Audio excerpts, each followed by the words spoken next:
오늘 저는 본문 말씀을 가지고 천국의 모습이라는 제목으로 말씀의 은혜를 나누고자 합니다. 예수를 믿든지 안 믿든지 누구나 천국을 궁금해합니다. 들어본 적이 있기 때문에 과연 천국은 어떨까? 어떠한 모습일까? 이 땅과 어떠한 차이가 있을까? 다들 궁금해합니다. 물론 천국을 갔다 왔다는 분들도 있습니다. 간증하는 분들도 있고 여러 가지 체험을 말하지만 그것은 온전히 믿을 수는 없습니다. 사람의 개인적인 체험이기 때문에 그냥 듣고 천국이 그럴 수도 있겠구나. 저분이 본 천국은 그렇구나. 참고는 할 수 있지만 절대적으로 믿을 수 없습니다. 그렇지만 오늘 이 마지막 때 요한계시록에 기록된 말씀을 통해서는 우리가 천국을 알 수 있고 확신할 수 있는 것입니다. 하나님의 말씀으로 하나님이 다 보여주시진 않습니다. 사도 바울의 고백을 통해서 사도 바울은 복음 전하다가 돌을 맞아서 죽어서 천국에 올립니다. 근데 가히 인간의 말로 표현할 수 없고 너무나 좋아서 지금 당장이라도 천국에 가고 싶다. 그렇지만 아직 내가 복음 전하는 사명이 있기 때문에 가지 않는다, 가지 못한다 라고 말하는데 너무나 좋고 아름다운 곳이기 때문에 그곳을 완전히 보여주고 체험하면은 이 땅에서 살아갈 의미가 없어. 너무 거리가 좁아. 하나님은 천국을 어느 정도만 보여주십니다. 그렇지만 우리가 예수 믿고 믿음 지켜서 마지막 주님 부르실 때 천국에 들어가면 그 인간의 말로 생각으로 상상으로 형용할 수 없는 그 천국의 은혜와 축복을 누리며 살아갈 것입니다. 오늘 요한계시록 21장 10절과 11절에 보면은 이제 성령을 통해서 천국을 보여줍니다. 우리는 성령 중심의 시대로 성부, 성자, 성령, 삼위일체는 동일하게 역사하십니다. 근데 어떤 분이 중심? 구약에는 하나님이 앞에 나셔서 성자, 성령도 함께 하시지만 모세를 부르시고 아브라함을 부르시고 직접 야훼 하나님 말씀. 신약에는 그 아들 예수님이 이 땅에 오셔가지고 33년 동안 예수님 중심으로 그 가운데 하나님 계셨죠. 예수님 침례받고 올라올 때 하늘에서 아버지가 내 사랑하는 자요 기뻐하는 자다. 성령이 비둘기같이 삼일체 하나님은 어디나 함께 하시고 그렇지만 예수님 중심으로 이 땅에 33년 동안 말씀을 전하시고 기적을 베푸죠. 예수님 가시면서 제자들이 걱정하지 마. 나랑 똑같은 보혜사 성령이 오실 거야. 그분이 오는 게 더 유익해. 왜? 나는 인간의 몸으로 왔기 때문에 한계가 있어. 내가 있는 이곳, 내가 있는 공간, 예루살렘, 이스라엘 여기서만 치료하고 여기서만 기적을 나타내지만 성령은 영이기 때문에 시간과 공간을 초월해. 성령이 오시면 모든 사람을 고아와 같이 버려두지 않냐시고 내가 너희를 돌보고 가르치고 기적을 일으킬 것처럼 성령이 함께 하실 거야. 성령이 올 때까지 기다려. 예루살렘을 떠나지 마. 오순절날 성령이 임하셔서 교회가 탄생하고 지금 2000년 시대가 지금 그 성령이 땅끝까지 지금도 복음을 전하고 계시는 것입니다. 오늘도 보면 이 성령께서 사도 요한 예수님의 제자를 하늘의 천국으로 인도하셔서 천국의 모습을 보여주시는 것입니다. 계시록 21장 10절에 보니까 성령으로 나를 데리고 크고 높은 산으로 올라가 하나님께로부터 하늘에서 내려오는 거룩한 성 예루살렘을 보이니 하나님의 영광이 있어 그 성의 빛이 지극히 귀한 보석 같고 벽옥과 수정같이 맑더라. 성령을 통해서 이 사도 요한을 천국으로 데리고 올라갔는데 보니까 첫 번째 체험한 것이 하나님의 영광의 빛이 있다. 하나님은 영이신데 빛으로 계십니다. 영광스러운 하나님. 이 영광의 빛이 있어서 이 성을 비춥니다. 우리는 이 땅에서는 해와 달과 별빛 이런 피조물의 빛을 받고 살지만은 천국에서는 해와 달빛이 필요가 없어요. 하나님의 영광의 빛이 비치는 거예요. 하나님이 우리의 빛이 되어주십니다. 그래서 그 빛이 얼마나 아름다운지 요한이 귀한 보석 같고 벽옥 같고 수정같이 맑더라. 벽옥이 뭔지는 잘 모르겠어요. 어떤 보석의 종류 같고 수정같이. 우리가 요즘에 건물들 막 이 통 유리창으로 만들면 햇빛이 비치면 반짝반짝 하는 것처럼 이 하나님의 영광의 빛이 비치니까 수정같이 맑은 그러한 빛이 천국을 가득 채운다는 하나님의 영광. 이러한 모습으로 천국을 나타내고 있는데 그 가운데 이제 새 예루살렘의 모습을 또 사도 요한이 봅니다. 첫 번째로 새 예루살렘의 모습이 나타나고 있는데 이 새 예루살렘에서 우리가 들어가 사는데 이 예루살렘의 모습은 12문과 12기초석으로 되어 있어요. 예루살렘 성전에 지금 우리가 성지순례 가면은 예루살렘도 큰 성입니다. 실제적으로는 8개의 문이 있어요. 지금은 8개의 문이 있는데 하나의 문은 막아놨어. 이슬람 교도들이. 왜 예수님이 그쪽 문으로 오신다고 해가지고 거기는 지금 막아놨는데 어쨌든 현재 예루살렘은 8개의 문이 있지만은 이 우리가 갈 새하늘과 새 땅 새 예루살렘은 12개의 문이 있어. 12개의 문이 있고 그 문 앞에 12기초석이 있어. 기초석. 근데 이 기초석과 12문은 무엇을 상징하냐? 12문은 구약의 12지파입니다. 하나님이 아브라함 믿음의 조상으로 택하셨고 그를 통해서 이삭과 야곱, 이스라엘의 12지파 하나님의 선민 백성을 택하셨는데 그들이 구약의 성도들로서 하나님을 믿고 이들이 천국에 들어갑니다. 12문이 있는데 거기에 12지파의 이름이 다 기록되어 있습니다. 그 다음에 또 12기초석이 있습니다. 어느 건물이든 보면 기초석이 있지 않습니까? 머릿돌이. 그와 같이 이 천국 새 예루살렘에 12기초석인데 거기에는 12제자의 이름이 기록. 신약시대에는 예수님께서 12제자를 통해서 그들을 구원하시고 땅끝까지 복음을 전하셨는데 그들의 이름이 기초석에 적혀있어요. 이 의미는 뭐냐? 12지파와 12제자만 천국 가는 것이 아니라 구약을 대표하는 12지파의 성도들, 신약을 대표하는 12제자의 성도들, 이 제자와 지파같이 예수님 믿고 하나님 믿고 구원받은 자들은 다 이곳에 들어가게 된다는 거죠. 예전에 이 단독주택 우리 어렸을 때 보면은 집집마다 문패가 있습니다. 아무개의 집, 내 집이라고 문패가 있죠. 이와 같이 하나님을 믿고 구약에 신약의 예수님을 믿고 거듭난 하나님의 백성들 그 새 예루살렘 천국이 우리 거기 때문에 우리의 이름을 거기에 새겨 주신다는 거예요. 12지파 12문과 기초석. 그래서 우리는 그 새 예루살렘에 들어가서 영원히 이제 하나님과 함께 살아가게 되는 것입니다. 오늘 본문 말씀 계시록 21장 12절에서 14절에 보면은 크고 높은 성곽이 있고 12문이 있는데 12문에 12천사가 있고 그 문들 위에 이름이 썼으니 이스라엘 자손 12지파의 이름들이라. 동쪽의 세 문, 북쪽의 세 문, 남쪽의 세 문, 서쪽의 세 문이니 그 성의 성곽에는 12기초석이 있고 그 위에는 어린 양의 12사도 12이름이 있더라. 이 새 예루살렘은 하나님이 이렇게 우리에게 허락해 주셨다는 거예요. 또 특징을 보면은 12문이 있는데 동서남북으로 세 문씩이 있습니다. 이것은 구약의 성노학을 상징합니다. 하나님께서 이스라엘 백성들을 택하시고 선민으로 택하시고 두 계시를 주십니다. 이방인들 하나님을 믿지 않는 자들에게 주시지 않은 두 가지. 하나는 율법 말씀을 주시고 하나는 성막을 주십니다. 시내산을 통해서 십계명 나 외에 다른 신을 두지 말라, 우상을 만들고 절하지 말라, 하나님의 이름을 망령되이 행하지 말라, 안식일을 거룩히 지켜라. 내 부모를 공경하라, 살인하지 말라, 간음하지 말라, 도적질하지 말라, 내 이웃을 거짓 증거하지 말라, 내 이웃의 것을 탐하지 말라. 10가지 계명 하나님의 백성은 이 말씀을 지켜야 돼 주셨고 그 다음에 하나님의 백성은 하나님과 함께 살아가야 돼 하면서 성막을 주셨어요. 근데 그 성막 중심으로 12지파가 있는데 동서남북으로 세 지파씩을 주십니다. 그것을 지금 상징하고 있어요. 새 예루살렘에는 구약의 12성도, 신약의 12제자 그들을 상징하는 이 성도들이 들어가는데 이 동서남북 12문을 통해서 그들이 들어가고 그 성곽에서 그 성전에서 살게 된다는 것입니다. 근데 이 성전은 누가 들어가냐? 어떻게 들어가냐? 오늘 말씀에 있습니다. 오늘 말씀에 힌트가 있습니다. 구약의 성도들과 같이 신약의 제자들과 같이 예수님 믿기만 하면 하나님 믿기만 하면 들어갑니다. 행위로는 못 들어갑니다.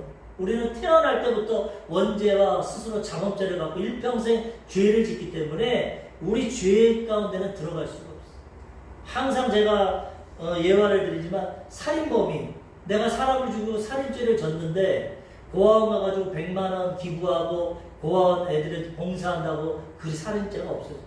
세상 사람들은 내가 무슨 죄가 있냐? 법 없이도 살 수 있다 하지만 우리는 태어날 때부터 조상으로부터 원죄를 받고 태어나고 그 다음에 일평생 스스로 죄를 짓습니다. 이 땅에서 선하게 살고 착하게 산다고 그 죄가 없어지죠. 인간의 세상의 기준으로는 살인을 저지른 죄인은 법적으로 심판을 받아서 무기징역을 받든지 사형을 받든지 죄의 대가를 치러야 됩니다. 이 세상은. 그래야 그 죄가 없어집니다. 하나님 안에서도 죄의 대가는 사망인데 죽어야 그 죄의 대가를 치를 수 있어요. 그렇기 때문에 하나님의 아들 예수님이 죄 없으신 분이 인간의 몸으로 오셔서 우리를 위해 죽으심으로 우리의 과거의 죄, 현재의 죄, 미래의 죄를 다 청산해 주시고 예수님 안에 있으면 우리는 한 번도 죄를 짓지 않는 의인으로 만들어 주시는 거예요. 그 예수님 믿는 자들이 이 천국에 들어가게 되는 거예요. 우리의 행위와 선행과 노력으로 우리 공로로 들어가는 게 아니라 예수님 십자가 의뢰로 공짜로 들어가는 거 믿기만 합니다. 어떤 죄인도 어떤 사형수도 강도도 어떤 흉악범도 믿기만 하면 들어가게 된다는 거예요. 그러므로 우리는 예수님 믿고 우리도 이 천국에 들어가 하나님과 영생을 누리며 살아가야 되는 것입니다. 이 복음을 전해서 지금도 죄 가운데 죽어가는 우리 가족, 친척, 이웃들 죽음 이 진리를 모르는 자들에게 이 복음을 증거해야 되는 것입니다. 구약의 시대에는 야훼 여호와 하나님을 믿어서 구약의 성도들은 들어가고 신약의 시대는 예수님을 믿어서 들어갔습니다. 오늘날도 이 복음을 듣고 믿기만 하면 들어가는 우리 조용기 목사님이 한 번은 잘 아는 의사분에게 전도를 했답니다. 의사 선생님 이렇게 훌륭하게 살아가시지만 그래도 선생님도 예수님 믿고 거듭나고 구원받아야 천국 갑니다. 이 땅에서 성공적으로 의사로 돈도 많으시고 명예도 있고 다 갖고 있지만은 이 땅에 살면 70이고 80이고 최대한 많이 살아야 120이고 그 다음엔 영원한 세계가 있기 때문에 그 세계를 믿음으로 준비해야 됩니다. 그랬더니 그 의사 선생님이 콧방귀를 뀌면서 목사님 그런 전도는 나한테 하지 말고 저기 가난한 사람들, 병든 사람들, 못 배운 사람들, 자기 힘으로 살아갈 수 없는 사람들 그런 사람들한테 전하세요. 저는 KS 마크를 가진 의사입니다. 예전에 한국 제품에 좋다고 검증하는 KS 마크를 붙였어요. 이 의사가 얼마나 자신만만하면 나는 KS 마크를 받고 의사인데 내가 무슨 하나님이 필요하고 예수님이 필요합니까? 난 내 지식과 능력으로 돈 잘 벌고 명예를 얻고 가정 행복하고 건강하고 이렇게 살아가는데 나한테는 전도하지 마세요. 자기 능력으로 못 사는 사람들, 병들고 가난하고 나약하고 무능력한 그런 사람들한테나 전하지 나는 하나님 없어도 잘 먹고 잘 살아. 목사님이 이거는 되게 자만하구나. 자기 능력으로 알겠습니다. 그리고 이제 헤어졌어.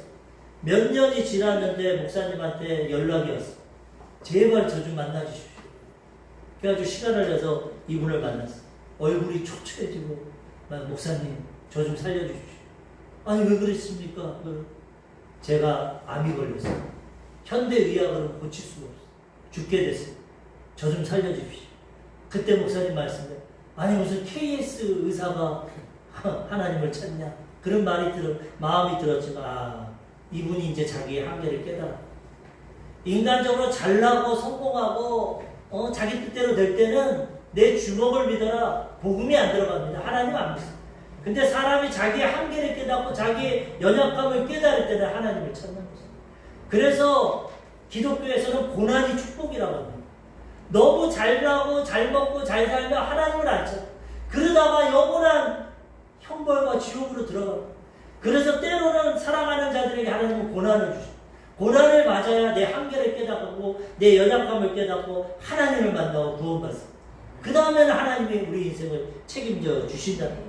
이 좋은 천국을 예비하고 계시는데 이것을 믿지 않고 안 들어가기 때문에 얼마나 하나님이 안타까우십니까? 아들까지 죽이셔서 구원의 문을 열었는데 내 의지를 갖고 안 믿고 안 들어가니 얼마나 하나님이 안타까우십니까? 우리는 이 복음을 전하면서 한 영혼이라도 더 구원하고 하나님께로 인도해야 되는 것입니다. 두 번째로 새 예루살렘의 크기가 나옵니다. 모습은 겉모습 12진주문이 있고 그 다음에 기초석이 있고 겉모습이 나왔고 그 다음 예루살렘의 크기. 성과 성의 크기와 성곽의 크기를 금 갈대자로 잽니다. 예전에는 갈대로 측량을 했기 때문에 이 성경에서 금 갈대자로 이 성전을 측량하는데 정확한 수치를 말합니다. 천국은 상상의 도시가 아닙니다.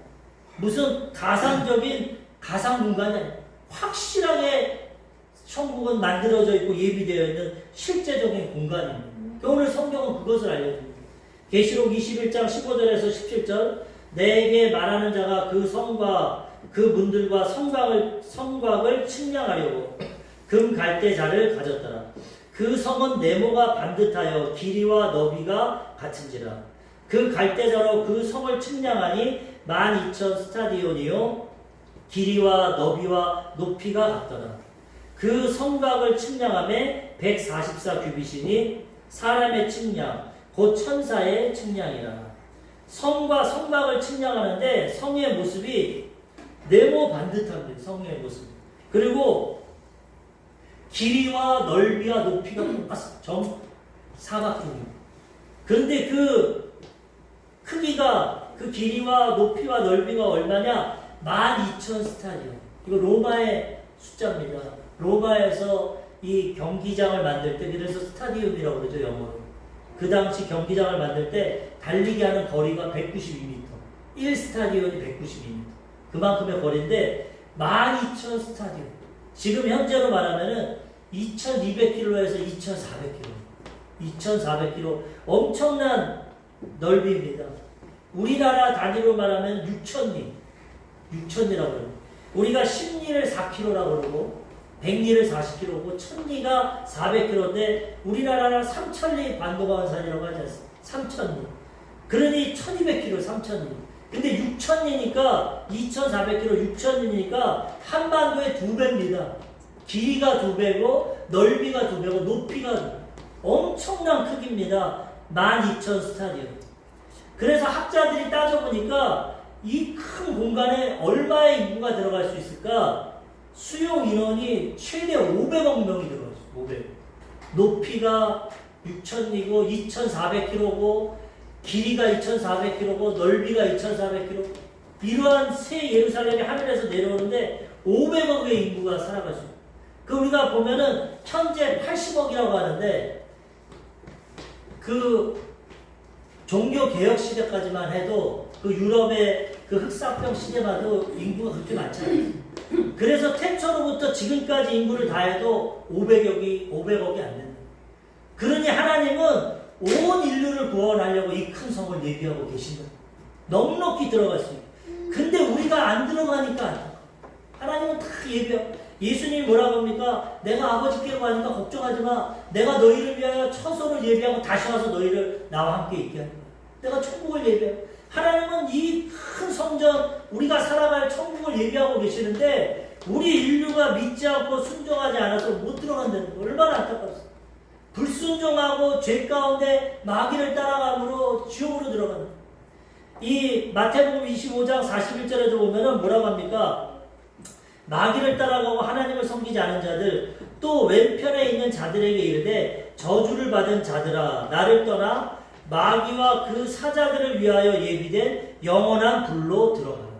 원래 지옥은 인간을 잡아놓는 데가 아닙니다. 분명히 마귀와 그 사자들, 타락한 천사, 전 시간에 배운 루시퍼와 그를 따르는 3분의 1의 천사들, 귀신들, 그들이 들어가는 불의 형벌입니다. 그런데 우리가 하나님을 버리고 그들을 택해서 죄 가운데 거기에 들어가니 얼마나 하나님이 안다. 우리는 천국이 예비돼요. 우리는 이 진리를 깨닫고 어떻게 하든지 복음 전해서 하나님의 택한 백성들, 하나님이 사랑하는 자녀들을 천국길로 인도해야 되는 것입니다.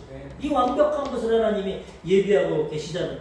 그리고 그 성곽, 이 예루살렘 성전을 두르고 있는 그 성곽의 크기는 144규빗. 한 규빗이 이 팔꿈치에서 이 가운데 손가락까지. 나라마다 조금씩 차이는 있는데 이 당시 144규빗은 65m에서 7m. 성곽의 넓이만이 65에서 70m니 얼마나 성곽이 두껍습니까? 그럼 완벽한 천국을 하나님 예비하고 계십니다. 마지막 세 번째로 이 천국의 내용은 뭘로 되어 있냐? 정금과 보석으로 만들어진 새 예루살렘. 하나님 우리가 좋아하는 금, 순금, 지금 금값 많이 올랐다고 하는데 이 모든 성막과 바닥과 성이 다 금으로 되어 있어요. 정금으로 되어 있어요. 이것은 영적으로 보면은 우리의 믿음입니다. 요셉이 욥이 여러 가지 고난을 당하면서 뭐라고 합니까? 나의 가는 길을 하나님이 아시나니 그가 나를 단련하신 후에는 순금같이 정금같이 내가 되겠다. 우리가 하나님 앞에 믿음 지키고 온전히 나갈 때 하나님 우리 정금과 같은 믿음으로 보십니다. 상급으로 이 정금으로 만든 순금으로 만든 새 예루살렘을 허락해 주십니다. 지금도 성전시설에 가면은 이슬람 교도들이 만든 그 솔로몬 성전 위에가 황금동입니다. 그거는 완전 순금은 아니겠죠. 그 황금동 금빛으로 있는데 우리가 들어갈 새 예루살렘은 온 천지가 바닥부터 온 천지가 다 정금으로 되어 있습니다. 요한계시록 21장 18절에서 21절 그 성곽은 벽옥으로 쌓였고 그 성은 정금인데 맑은 유리 같더라. 그 성의 성곽의 기초석은 각색 보석으로 꾸며졌는데 첫째 기초석은 벽옥이요 둘째는 남보석이요 셋째는 옥수요 넷째는 녹보석이요 다섯째는 홍만호요 여섯째는 홍보석이요 일곱째는 화목이요 여덟째는 노복이요 아홉째는 담황옥이요 열째는 비치옥이요 열한째는 청옥이요 열두째는 자수정이요. 뭐 보석이 이렇게 많은지 모르겠어요. 이 호화로운 보석을 하나님이 천국에다가 그냥 다 만들어줘요. 천국은 영적으로 그냥 귀신과 같이 떠나다니는 분명한 완전한 몸을 입고 완전한 물질의 세계, 영적인 세계를 우리가 살아가게 된다는 거예요. 여기 아는 보석은 자수정밖에 없어요. 예전에 저희 집사람이 러시아 가이드 할 때 러시아 사람들이 자수정 사면은 몇십만 원씩 그 수익을 주더라고요. 얼마나 자수정이 비싸고 좋으면 그걸 팔면 그 자수정 가게에서 몇 프로를 주고 그만큼 귀한 보석들로 이 성곽과 성을 다 만든 하나님이 가장 좋은 것으로 우리를 위해 만들어 주시다. 또 보면은 문이 12진주로 되어 있어요. 12진주 성문이. 근데 하나로 되어 있는데 이 진주도 영적으로 보면 우리의 믿음과 같습니다. 이 진주가 만들어진 과정을 보면 조개가 물을 먹든지 숨을 쉴 때 모래나 불순물이 들어가면 조개살을 찌릅니다. 염증이 돼요. 그럼 조개가 탄소 칼슘을 내가지고 이 모래를 쌉니다. 자기가 고통스럽기 때문에. 그럼 그걸 쌓아지게 나중에 진주가 됩니다. 우리가 이 땅에서 믿음 지키면서 고난과 역경이 오지만 믿음으로 이기면 진주가 되시는 진주문으로 하나님이 우리를 들어가게 됩니다. 하나님은 공짜가 없습니다. 심은 대로 하나님이 다 거두게 하십니다. 행한 대로 다 정금 같은 믿음, 진주 같은 믿음 그것을 다 우리에게 보상해 주신다는 거예요. 이곳에 가서 살아가는데 또 여기는 성전이 없어. 성전. 왜? 하나님과 어린 양 예수님 하나님 자체가 성전이기 때문에 이 땅처럼 교회나 성전이 없고 아까 얘기했지만 해와 달이 필요 없어. 하나님이 비춰주신다. 영광을. 계시록 21장 22절에서 26절까지 보니까 성 안에서 내가 성전을 보지 못하였으니 이는 주 하나님 곧 전능하신 이와 및 어린 양이 그 성전이심이라. 하나님 자체가 성전이 되어서 따로 이제는 성전이 필요 없고 그 성은 해나 달의 비침이 쓸데없으니 이는 하나님의 영광이 비치고 어린 양이 그 등불이 되심이라. 만국이 그 빛 가운데로 다니고 땅의 왕들이 자기의 영광을 가지고 그리로 들어가리라. 만국의 모든 구원받은 자들이 영광, 우리 왕같은 제사장인데 왕과같이 되어서 하나님이 주신 영광을 가지고 그곳에 들어가요. 낮에 성문들을 도무지 닫지 아니하리니 거기에는 밤이 없어. 하나님은 항상 함께 하시니까 밤이 없어. 하나님은 졸지도 아니하고 주무시도 아니하고 우리는 완전한 몸을 갖고 영적인 존재로 될 것이기 때문에 이제 잠을 자지도 않고 피곤하지도 않고 하나님이 비치심으로 밤이 없고 우리는 완전한 세계를 살아가게 되고 사람들이 만국의 영광과 존귀를 가지고 그리로 들어가요. 모든 이 우주 만물을 다 우리에게 하나님이 주셔가지고 만국의 왕이 되어가지고 그 영광과 존귀를 가지고 천국으로 우리가 들어갔다 나갔다 모든 영광을 하나님 앞에 누리게 되는 것입니다. 우리가 상상할 수 없는 것이 이렇게 하나님이 이렇게 좋은 분으로 우리의 삶을 인도하십니다. 이것을 누가 받느냐? 어린 양 생명책에 기록된 자들만 들어. 아까 예수 믿고 생명책에 기록된. 우리가 전 시간에 배웠지만은 이기는 자는 이것을 상속으로 받고 하나님이 아버지가 되시고 너희는 하나님의 아들이 되리라. 그렇게 말씀하고 있는데 이겨야 됩니다. 믿음으로. 어떻게 이깁니까? 믿음으로. 요한일서 5장 4절에서 5절 무릇 하나님께로부터 난 자마다 세상을 이기느니라. 세상을 이기는 승리는 이것이니 우리의 믿음이니라.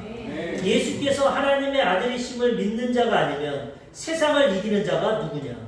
우리는 우리 행함으로 선함으로 노력으로 못 이깁니다. 우린 죄도 못 이깁니다. 우리 의지 결단 오직 우리는 우리 마음을 지키고 믿음으로 이기게 된다. 하나님을 믿고 이 믿음을 하나님 앞에 의로 여기고 믿음으로 승리하고 세상을 이기고 살아갈 때 이 천국에 들어가게 된다는 거예요. 찬송가 357장 믿음이 이기네 주 예수를 믿음이 온 세상 이기네. 하나님 우리 믿음을 보시고 우리 다른 거 안 보시고 우리 마음 중심 믿음 이 믿음을 지키면 이것을 상속으로 받고 하나님의 아들이 되고 이 천국의 모든 것을 누리게 된다는 거예요. 이 믿음을 부인하고 버리고 갖지 않는 자들 계시록 21장 27절 무엇이든지 속된 것이나 가증한 일 또는 거짓말하는 자는 결코 그리로 들어가지 못하되 오직 어린 양의 생명책에 기록된 자들만 들어가리라. 속된 것, 보상하지 못하고 천한 것, 하나님 앞에 온전하지 못한 것, 그 다음에 가증한 것, 하나님을 미워하시고 싫어하시는 것, 가증한 것, 그 다음에 거짓말하는 것. 하나님은 진리십니다. 거짓을 싫어. 거짓은 마귀가 전하는 거짓의 아비가 마귀의 처음부터 살인하는 자고 거짓을 하는 이렇게 마귀에 속해서 속되고 가증하고 거짓된 것을 따르는 자들은 들어가지 못해요. 오직 예수 믿고 어린 양의 생명책이 기록된 자들만 예수님 길이요 진리요 생명이 되신 예수님을 통해 이 천국에 들어가 영원한 삶을 살아가게 된다는 거예요. 하나님은 이렇게 좋으신 하나님 천지창조 우리가 배웠지만 좋은 것을 창조해 주셨고 타락함으로 잃어버렸지만 천국에도 좋은 새하늘과 새 땅, 새 예루살렘을 예비하고 계시는 거죠. 그래서 우리는 이 하나님을 의지하고 믿음으로 이기며 살아가야 되는 거죠. 조 목사님 미국 성회를 가는데 한 입양된 부인이 와서 조 목사님에게 상담합니다. 목사님, 저는 어렸을 때 부모에게 버림받고 입양돼서 여기서 왔는데 눈치 보고 그렇게 살았습니다. 항상 부모에게 버림받았다는 마음이 있고 그런데 웬일인지 의사 남편, 좋은 남편을 만나서 너무너무 행복하게 삽니다. 물질적으로도 풍요하고 자식들 낳고 행복한데 항상 한편에 두려움이 있습니다. 남편이 날 버리지 않고 부모도 날 버렸는데 자식이 날 떠나가지 않고 내가 병이 걸리지 않을까 물질을 줘 내가 예수 믿고 있는데도 지금 너무나 행복한데 내일 내가 어떻게 될까 또 버림당하지 않을까 어렸을 때부터 상처가 있습니다. 이 잠재의식 가운데 이래서 마음이 괴롭고 힘든데 어떻게 해야 됩니까? 조 목사님이 그럼 저와 함께 성경을 보십시오. 창세기를 보여서 7째 날까지 하나님 창조하셨는데 뭐라고 했어요? 보시기에 좋았다. 하나님은 좋으신 분입니다. 비록 자매님이 태어날 때는 그렇게 어렵게 태어났지만 지금 하나님이 이렇게 좋게 해주지 않았어요. 마귀는 이걸 빼앗아 가려고 자꾸 생각으로 마음으로 공격합니다. 넌 내일 남편에게 버림받을 거야. 이 좋은 건 넌 살아갈 자격이 없어. 넌 내일 망할 거야. 질병이 올 거야. 자꾸 두려움과 불안을 주는데 마귀입니다. 이것은 믿음으로 예수의 이름으로 쫓아내고 좋으신 하나님. 난 좋아질 거야. 더 좋아질 거야. 모든 것이 합력하여 때로는 고난도지만 선을 이룰 거야. 이렇게 믿음으로 나아가면 하나님이 도와주십니다. 천국을 하나님은 좋은 천국을 예배하고 좋은 곳으로 살다가 가장 좋은 곳으로 인도해 주실 것입니다. 요한복음 10장 10절에 보면은 도둑이 오는 것은 도적질하고 죽이고 멸망시키려는 것뿐이요 내가 온 것은 양으로 생명을 얻게 하고 더 풍성히 얻게 하려는 것이라. 마귀는 하나님 주신 세상을 빼앗아 갔어. 아담과 하와로 도적질하고 죽이고 멸망시키는 게 목적입니다. 때로는 세상의 즐거움도 줍니다. 부귀영화도 줍니다. 예수님에게 이거 내가 다 아담과 하와에게 얻은 것인데 나를 절하고 경배하면 죽게. 세상에 부귀영화 줍니다. 그래서 예수 안 믿어도 잘 먹고 잘 삽니다. 때로는 성공하고 출세하는 것 같아요. 근데 마지막에는 죄 가운데 지옥으로 도적질하고 죽이고 멸망시키지만 예수님은 양으로 생명을 얻게 하고 풍성히 얻게 주신다는 거예요.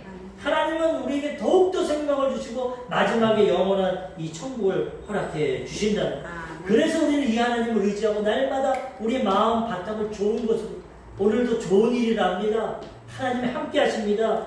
우리 조 목사님 예전에 맨날 내일은 오늘보다 좋아집니다. 내년은 올해보다 좋아집니다. 점점 더 좋아지다가 가장 좋은 천국에 우리는 들어갑니다.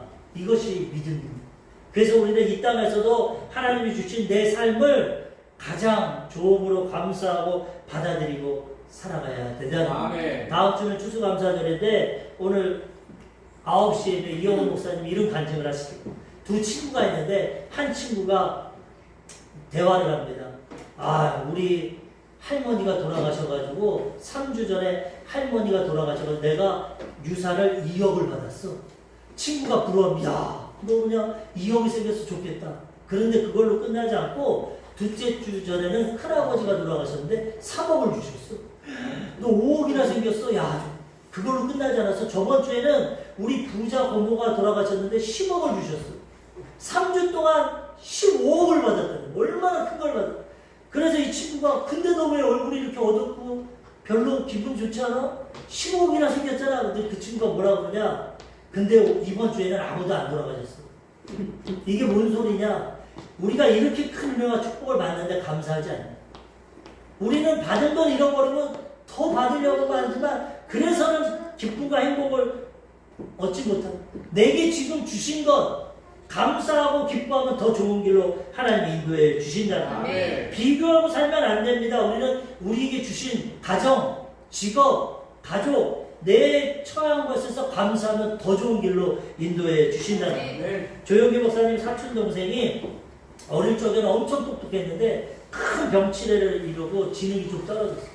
40대가 됐는데도 신문 배달하고 그 아버지가 그 아들을 보면서 마음이 아파가지고 하루는 조용기 목사님이 시골에 가서 말합니다. 용기야, 너는 이렇게 큰 교회 목사가 됐는데 내 아들은 너랑 비슷한 또래인데 아직까지도 저렇게 신문 배달만 하고 있다. 안타까워. 그러면서 그 사촌 동생을 불러서 야, 용기는 이렇게 큰 교회하고 성공했는데 너는 신문 배달만 하고 있으니 이거 어떡하냐. 그러니까 그 사촌 동생이 아버님, 그럼 저도 질문이 있습니다. 뭘 질문하냐? 박정희 대통령은 아버지와 나이가 동갑이신데 대통령이 되셨는데 아버님은 뭐 하셨어요? 그러니까 그 아버지가 웃으면서 너 바보 아니구나. 네 말이 맞다. 네 말. 비교하면 안 된다는 거야. 사람의 역량과 능력은 다 틀립니다. 태어난 것도 틀리고 재능도 하나님이 각자에게 공평하게 주셨어. 거기에 맞게 감사하고 기뻐하면 점점 더 좋은 길로 주시는 거예요. 적은 일에 충성하면 큰 거를 얻게 주신다는 거예요. 우리는 이것을 깨닫고 하나님 앞에 늘 감사하고 믿음으로 나아가면 공평하신 하나님이 나에게 주신 대로 가장 좋은 길로 인도하시다가 천국으로 인도해 주신다는 거예요. 예전에 국가별 행복지수 보면은 제일 1위가 부탄이라고 해요. 부탄. 물론 조사마다 틀립니다. 올 2023년에도 조사하니까 뭐 북유럽 핀란드라고 다 하는데 어쨌든 예전에는 부탄인데 요번에는 방글라데시라고 바뀌었어요. 이유를 보니까 부탄 사람들이 비교하지 않고 자기 상황만 보고 운명적으로 살아갈 때는 가장 행복했는데 핸드폰이 보급되고 SNS를 보고 다른 나라와 비교하니까 이제는 행복지수가 사라졌다. 내가 제일 행복하는 자는 다른 나라 보니까 너무나 멋있고 잘 먹고 잘 살고 비교하면 불행해진다는 거예요. 감사하고 내가 있는 것 가장 기뻐할 때 하나님이 더 좋은 길로 인도해 주시다.